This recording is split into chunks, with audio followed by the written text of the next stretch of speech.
Hi everyone, welcome to the channel of IPC induction physics classes bye Imran Khan. और इस video lecture में हम discuss करने वाले हैं chapter number 14 dual nature of radiation and matter के important formulas. Okay, so formula discuss करने से पहले फार्मूले में यूज़ होने वाले जो डिफरेंट टर्म्स हैं, क्वांटिटीज़ हैं, उनके बारे में जानना ज़रूरी है। तो सबसे पहले हम लोग देख लेते हैं कि कौन कौन से टर्म्स हैं जो फार्मूला में यूज़ होने वाले हैं, उनका यूनिट क्या है और उनको किससे रिप्रेजेंट करते हैं।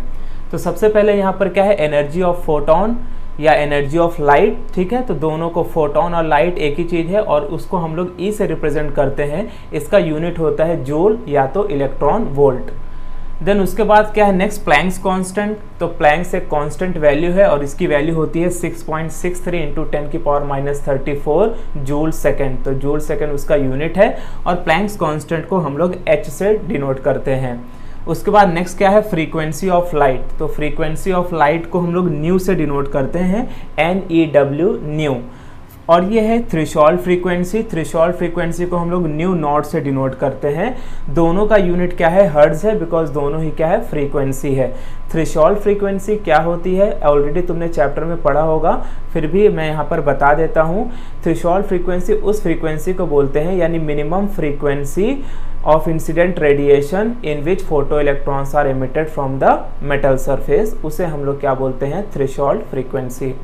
उसके बाद है C for speed of light. और स्पीड ऑफ लाइट के बारे में ऑलरेडी तुम्हें पता होगा, ये स्पीड ऑफ लाइट कांस्टेंट होती है और इसकी वैल्यू होती है 3 इंटू 10⁸ मीटर पर सेकेंड। और स्पीड का यूनिट क्या होता है, मीटर पर सेकेंड।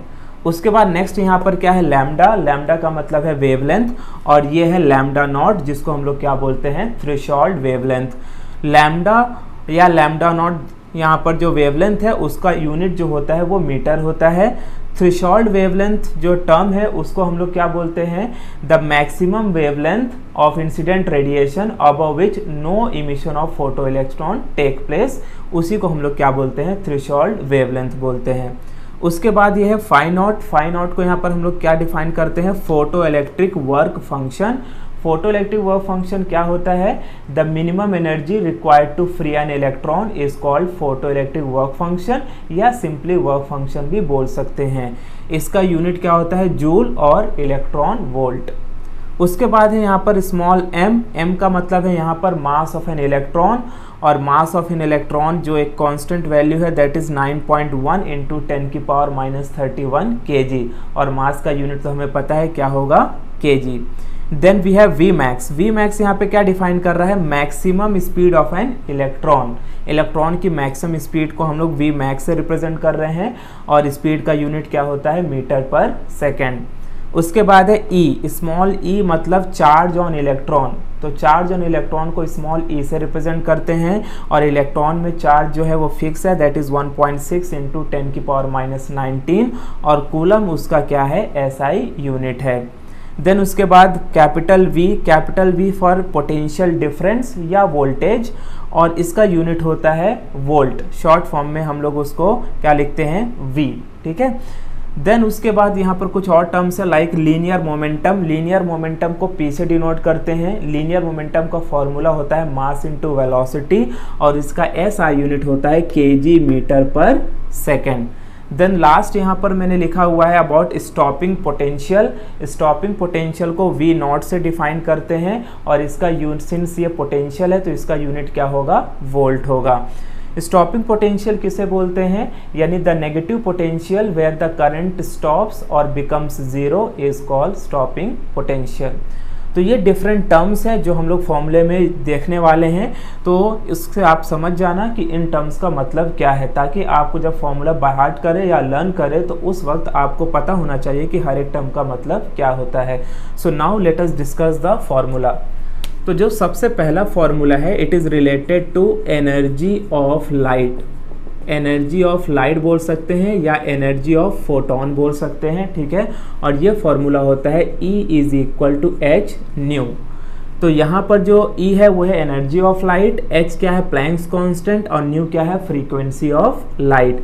इसी फॉर्मूले को ऐसा भी लिखा जा सकता है, और E is equal to NH nu, ये वर्ड हमें, ये फॉर्मूला तब यूज़ करना है जब हमें नंबर ऑफ फोटॉन्स दिया हुआ हो या नंबर ऑफ फोटॉन्स हमसे पूछा हुआ हो, क्योंकि यहाँ पर n का मतलब क्या है, नंबर ऑफ फोटॉन्स, बाकी वैल्यूज़ तो आपको पता है। देन नेक्स्ट जो हमारा फॉर्मूला है that is related to speed of light. Speed of light जैसे हमें पता है किससे डिनोट करते हैं, c से, और इसका फॉर्मूला होता है nu lambda. Speed of light क्या होता है, c is equal to nu lambda.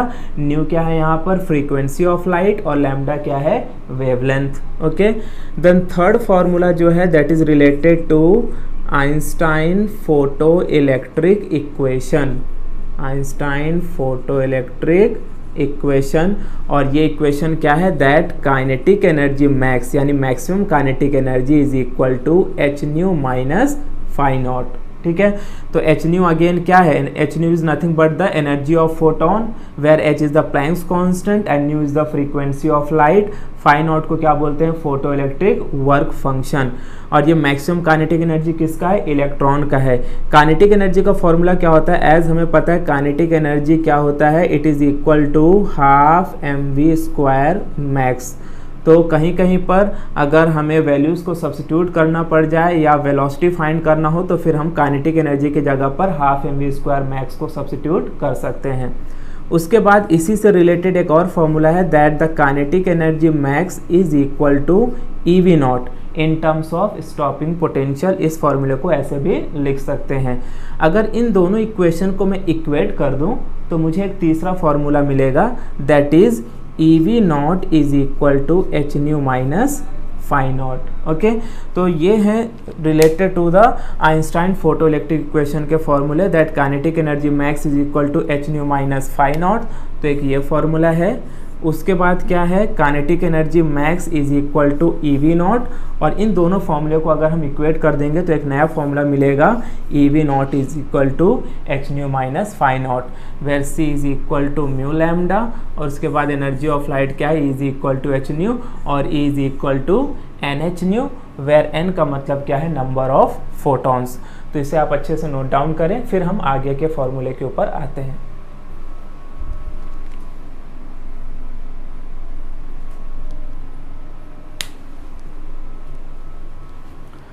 Okay,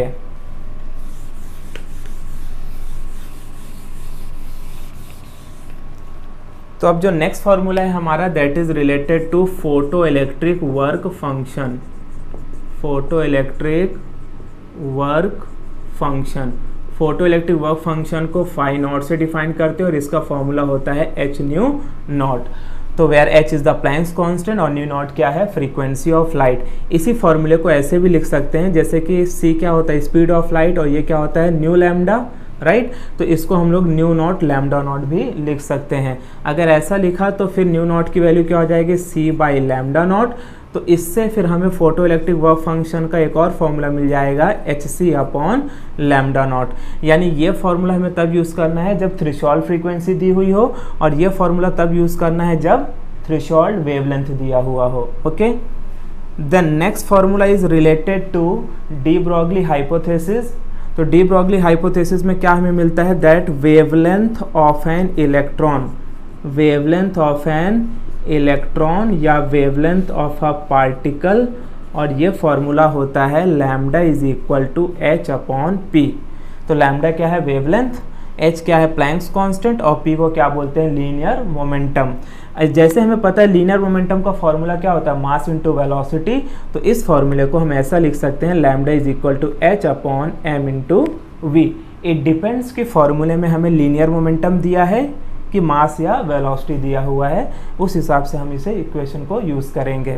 okay, then the next formula is related to momentum of photon, और ये मोमेंटम ऑफ फोटोन कितना होता है, देखो momentum of photon, momentum of photon से रिलेटेड एक फॉर्मूला है that P is equal to E by C। तो P क्या है यहाँ पर, P is the momentum of photon, E क्या है, एनर्जी ऑफ फोटोन, और C क्या है, स्पीड ऑफ लाइट। ओके, तो ये फॉर्मूले हो गए। इन फॉर्मूले को आप नोट डाउन करो, फिर हम कुछ और फॉर्मूलेज भी देख लेते हैं।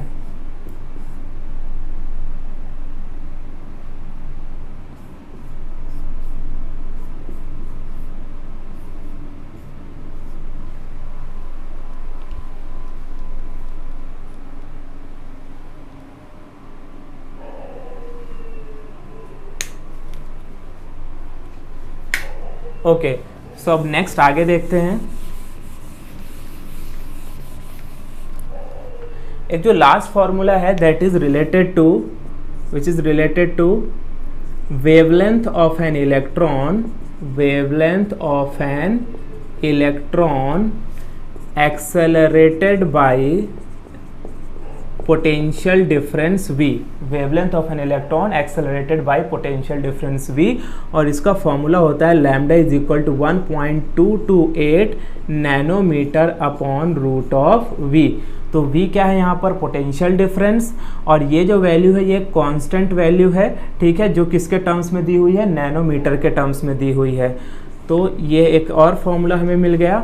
अब मैं आपको कुछ कन्वर्जन भी बता देता हूँ, लाइक अगर नैनोमीटर दिया होगा तो उसको मीटर में कैसे कन्वर्ट करेंगे। तो ये याद रखना है कि अगर हमें वैल्यू नैनोमीटर में दी हुई हो तो 1 नैनोमीटर होता है 10⁻⁹ मीटर।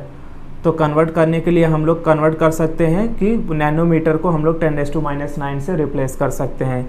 उसी तरीके से 1 एंगस्ट्रॉम होता है 10⁻10 मीटर। ये जो है ये वेवलेंथ के केस में टर्म्स यूज़ होते हैं। उसके बाद रिलेटेड टू फ्रीक्वेंसी भी हमें कुछ कन्वर्जन करने पड़ सकते हैं, लाइक 1 किलो हर्ट्ज़। तो 1 किलो हर्ट्ज़ याद रखना कितना होता है? 10⁻³ हर्ट्ज़। और उसी तरीके से आता है 1 मेगा हर्ट्ज़, और 1 मेगा हर्ट्ज़ होता है 10⁻6 हर्ट्ज़। ये जो कन्वर्जन है ये रिलेटेड टू क्या है? Frequency of light. उसी तरीके से कुछ न्यूमेरिकल्स में वहाँ पर वैल्यू हमें इलेक्ट्रॉन वोल्ट में दी हुई होगी तो उसे जूल में कन्वर्ट करना पड़ेगा, या जूल से इलेक्ट्रॉन में कन्वर्ट करना पड़ेगा, इलेक्ट्रॉन वोल्ट में। So these are the overall formulas which are very important for the numericals, और ये यहाँ पर मैंने कुछ कन्वर्जन बताए हैं, इनको आप अच्छे से नोट डाउन करें और लर्न करें। So hopeful you will get good in your numericals.